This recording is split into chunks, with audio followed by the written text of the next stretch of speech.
Assalamualaikum warahmatullahi wabarakatuh. Nama saya Indah Nasari dengan NIM 2041050201111. Saya dari kelas Ekonomi Syariah 3. Di sini saya akan menanggapi materi yang telah disampaikan oleh Bapak Dr. Abdul Wahid Hafiz, LC/MPI, dengan materi kebijakan fiskal dalam perspektif ekonomi.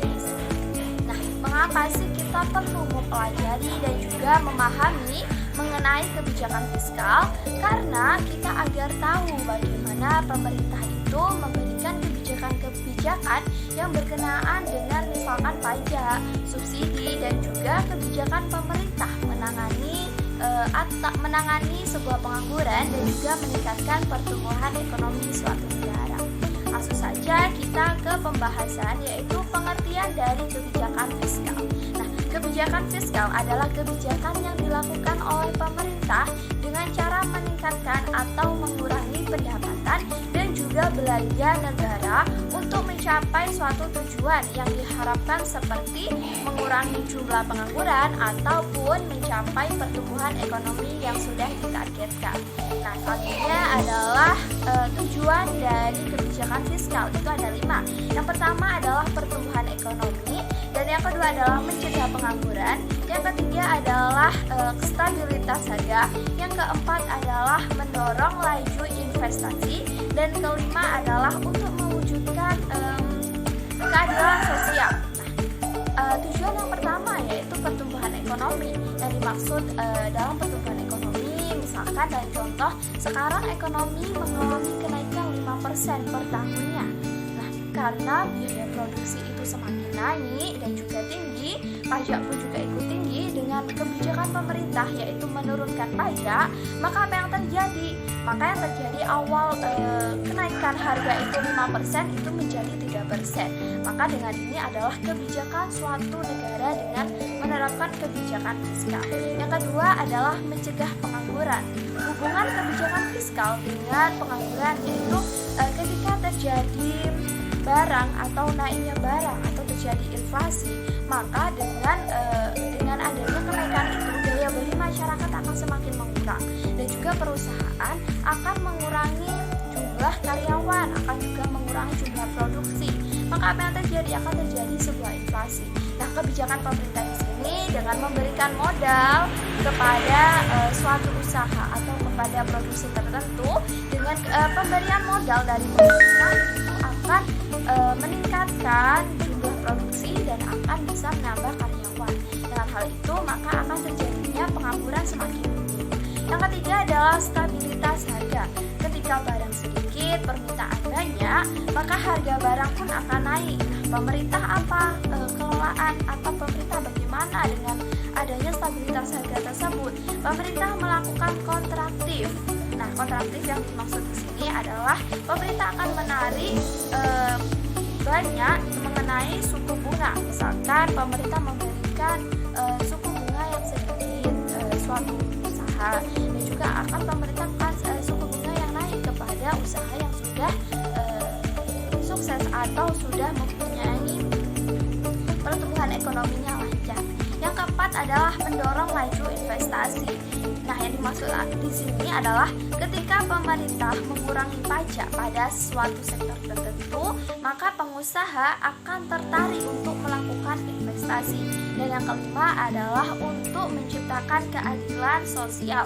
Yang dimaksud di sini adalah pemerintah memberikan keadilan baik kepada pengusaha ataupun kepada karyawan. Misalkan kepada pengusaha pemerintah memberikan pajak yang agak rendah, dan kepada karyawan pemerintah akan menaikkan daya kerja atau UMKM-nya itu akan dinaikkan. Jadi seperti itu tujuan dari kebijakan fiskal. Selanjutnya adalah jenis dari kebijakan fiskal, yaitu ada 2. Yang pertama ada ekspansi, dan yang kedua ada kontraksional. Nah, ekspansi adalah bagaimana ketika pemerintah itu banyak mengeluarkan uang atau banyak mengedarkan uang kepada masyarakat dalam rangka untuk meningkatkan pertumbuhan ekonomi. Misalkan pemerintah memberikan modal kepada suatu daerah atau kepada masyarakat tertentu untuk mendirikan usahanya, atau bisa jadi pemerintah memberikan upah atau memberikan subsidi kepada masyarakat yang gajinya di bawah 1 juta. Yang kedua adalah kontraksional. Di sini adalah pemerintah itu mengurangi uang atau mengurangi jumlahnya peredaran uang di dalam masyarakat dengan cara menaikkan presentasi pajak.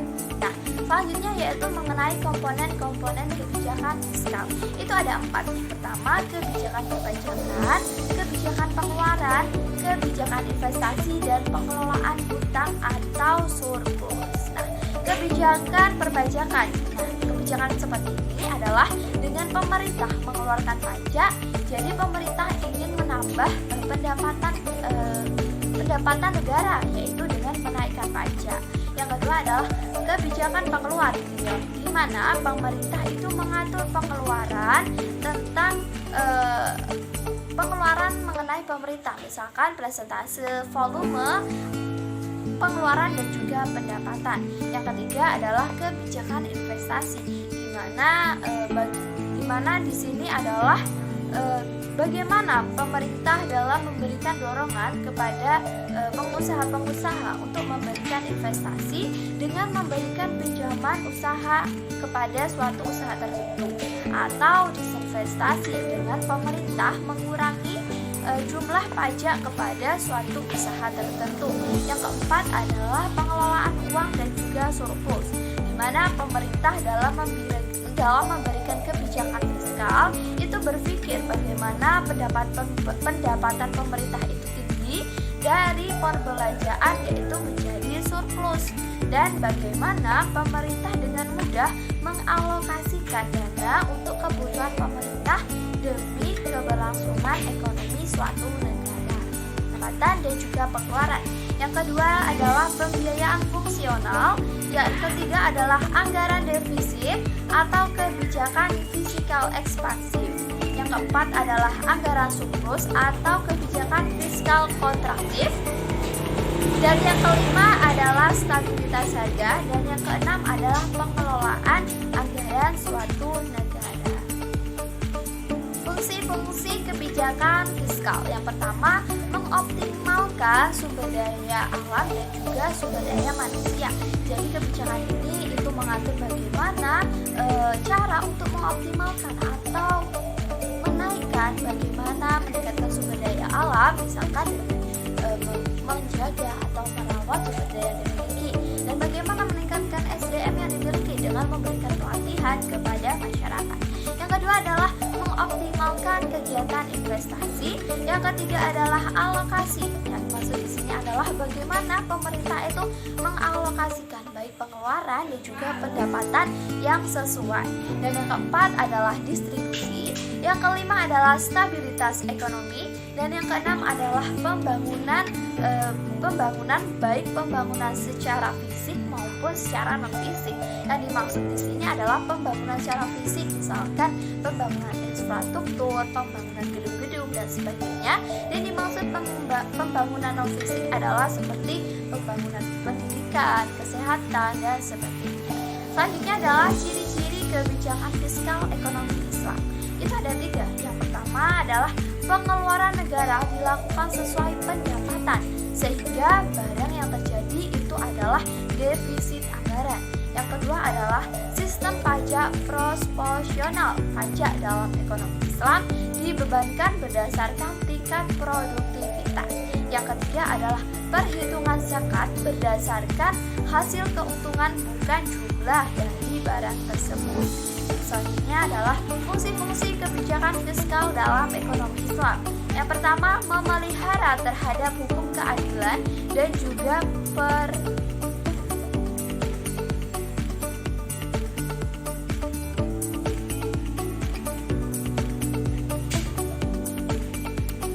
Selanjutnya adalah fungsi-fungsi kebijakan fiskal dalam ekonomi Islam. Yang pertama adalah memelihara terhadap hukum keadilan dan juga pertahanan.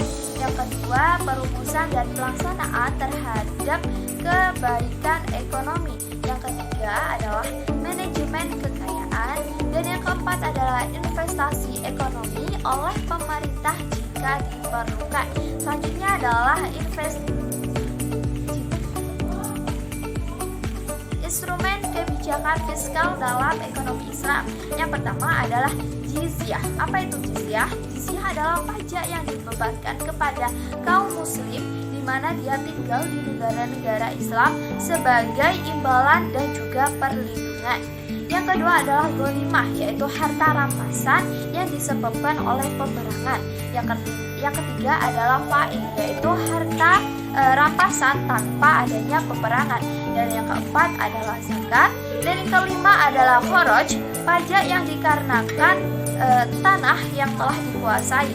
Dan yang keenam adalah nawaib, yaitu pajak yang dibebankan kepada umat Islam.